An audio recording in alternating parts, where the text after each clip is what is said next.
over. Okay.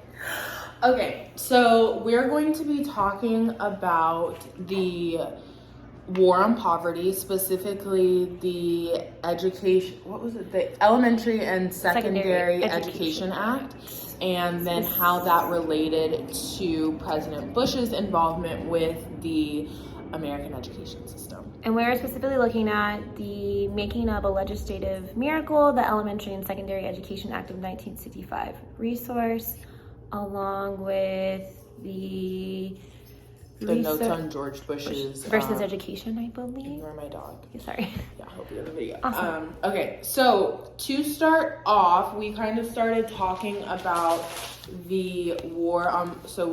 Talking about the war on poverty. We used ESEA was used as a method to combat the war on poverty by tackling education. So President Johnson, who was a teacher himself, found a lot of value and kind of like used his campaign around the idea that education would be the determining factor for what brought people out of poverty. Do you want to talk more about that? And so it was in the 1960s, the government wanted to take more involvement and created the Education Act, and this was to address disparities by allocating funds to serving children in poverty-stricken areas and ensuring access to quality education regardless of the student's socioeconomic background.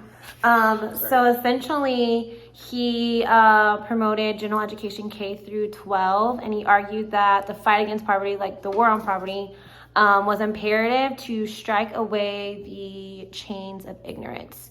So I think kind of like how Lauren touched on, since he had like the education background as a teacher, his parents were teachers. He came from. And he was a teacher. Yeah, so he came from worked through the education system, so that kind of like set the precedent for him, like having that involvement or having the kind of background knowledge to even talk about education. And so he was the first president to do something like this, to bring more involvement from the federal government to the education system. And there were two predecessor acts that they mentioned, which one was the 1941 Lanham Act, which provided federal aid for students impacted by military bases, and I think the other one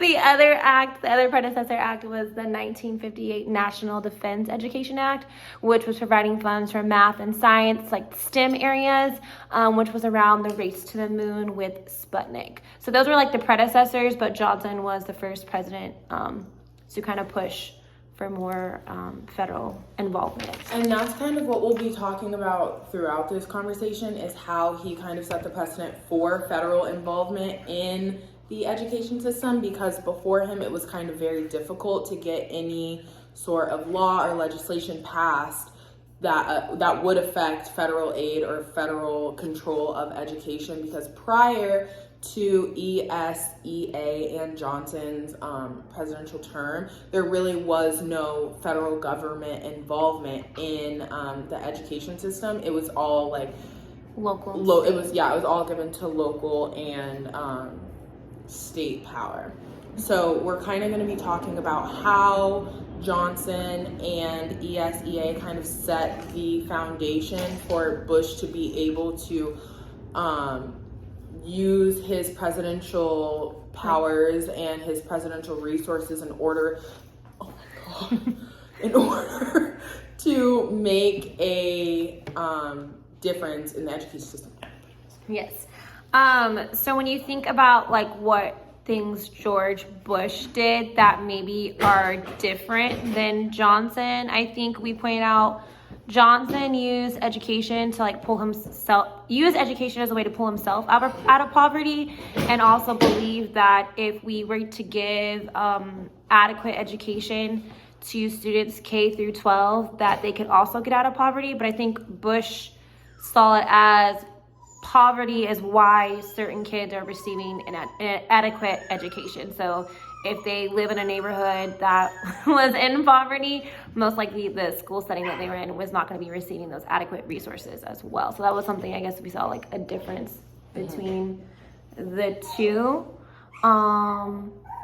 And Bush basically didn't fully take on, it wasn't all federal. Bush had more of, it was going to be, federal was like a lever that he used, and he was going to give power back to local and states for education as well. So that was like another difference between the two. Okay, and then going back into how ESEA